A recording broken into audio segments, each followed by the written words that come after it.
Assalamualaikum warahmatullahi wabarakatuh. Jumpa lagi dengan saya di channel YouTube Isram Law. Nah, teman-teman, apa kabar semua? Sehat selalu ya, amin. Nah, tentu channel ini selalu membahas tentang informasi dan seputar dunia hukum. Nah, saya tertarik membahas tentang pungli, teman-teman ya, pada kesempatan ini. Pungli itu pungutan liar. Nah, sebagaimana kita ketahui bahwa pungutan liar ini termasuk atau salah satu dari perbuatan tindak pidana korupsi atau tipikor. Nah, belum lama ini ramai diperbincangkan di sosial media, di televisi, media online, seorang oknum Satpol PP telah melakukan pungutan liar atau pungli kepada pengamen ya. Pengamen alat musik tradisional dari angklung. Kegiatan ini terjadi di lingkungan Kabupaten Bandar Lampung ya, di mana seorang pengamen dimintain duit ya, dipalak ya. Hasil ngamennya, hasil ngumpulin uang dari minta-minta ya, panas-panasan, hujan-hujanan ya, hasilnya diminta disetorkan kepada oknum Satpol PP. Nah, ini oknum yang tidak tahu diri, memalukan, kurang ajar ya. Orang sudah kondisinya seperti itu, hidupnya dari hasil ngamen, masih juga dipalakin, masih juga dimintain setoran. Kasihan ya, sungguh tidak pantas. Tindakan ini tidak patut untuk dilakukan oleh seorang ASN yang bekerja di lingkungan pemerintah. Tapi teman-teman, informasinya oknum Satpol PP tersebut ini sudah dipecat oleh pimpinannya.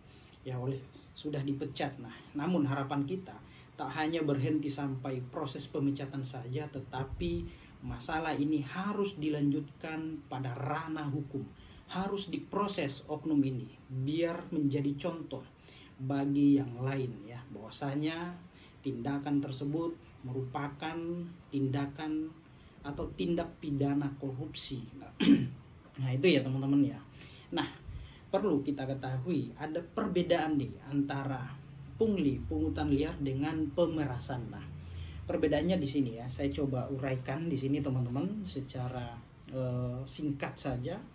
Nah, jika perbuatan ini dilakukan oleh seorang pejabat, aparatur sipil negara, PNS, atau orang yang bekerja siapapun itu di lingkungan pemerintah atau institusi pemerintah, maka kegiatan tersebut dapat dikategorikan sebagai pungli atau pungutan liar. Nah, ketika tindakan atau perbuatan ini seperti yang dilakukan oleh oknum Satpol PP ya, terus kemudian pelakunya atau orang yang melakukannya merupakan masyarakat biasa, maka itu disebut sebagai pemerasan. Nah, jadi perbedaannya adalah dikategorikan sebagai pungli ketika pelakunya adalah orang yang bekerja di lingkungan pemerintah, ASN, PNS, atau pejabat, atau berada di institusi negara.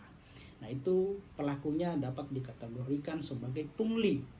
Nah, lain halnya ketika masyarakat biasa melakukan hal itu ya, maka itu dapat dikategorikan sebagai pemerasan. Nah, jadi itu ya perbedaan pungli dengan pemerasan, teman-teman.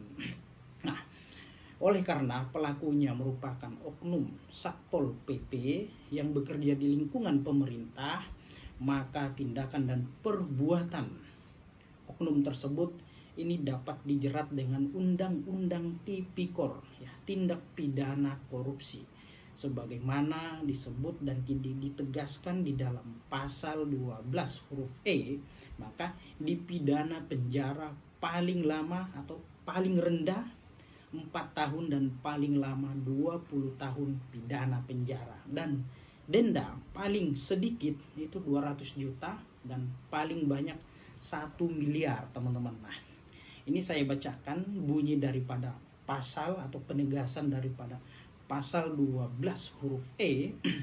Bunyinya seperti ini ya. Pegawai negeri atau penyelenggara negara yang dengan maksud menguntungkan diri sendiri atau orang lain secara melawan hukum, dengan menyalahgunakan kekuasaannya, memaksa orang memberikan sesuatu, membayar atau menerima pembayaran dengan potongan atau untuk mengerjakan sesuatu untuk dirinya sendiri, dipidana penjara paling rendah yaitu 4 tahun dan paling lama 20 tahun pidana penjara. Ya, dendanya ya seperti yang saya sebutkan tadi, minimal 200 juta itu paling sedikit dan paling banyak 1 miliar rupiah, teman-teman. Nah, itu ya. Nah, jadi kesimpulannya dapat kita simpulkan bahwa ya, perbedaan antara pungli dengan pemerasan yaitu pungli ketika pelakunya merupakan orang yang bekerja di institusi pemerintah, ya, di lingkungan pemerintah, seorang pejabat, ASN, PNS atau penyelenggara negara. Nah, itu merupakan pelaku-pelaku pungli. Tetapi ketika masyarakat biasa yang melakukan hal ini, maka itu dapat dikategorikan sebagai pemerasan. Nah, tentu pemerasan itu ya ada diatur di dalam Kitab Undang-Undang Hukum Pidana ya atau KUHP. Nah, tetapi kalau pungli, pasal yang menjeratnya adalah Undang-Undang Tipikor. Nah, itu teman-teman ya. Oke. Demikian, semoga bermanfaat apa yang saya sampaikan, dapat mengedukasi kita semuanya. Demikian, Assalamualaikum warahmatullahi wabarakatuh. Salam keadilan. Nih, jangan lupa makan kolak nih. Ada kolak durian buatan istri. Wah, rasanya pasti lumayan enak nih teman-teman ya. Oke, selamat menikmati. Rasanya mantap.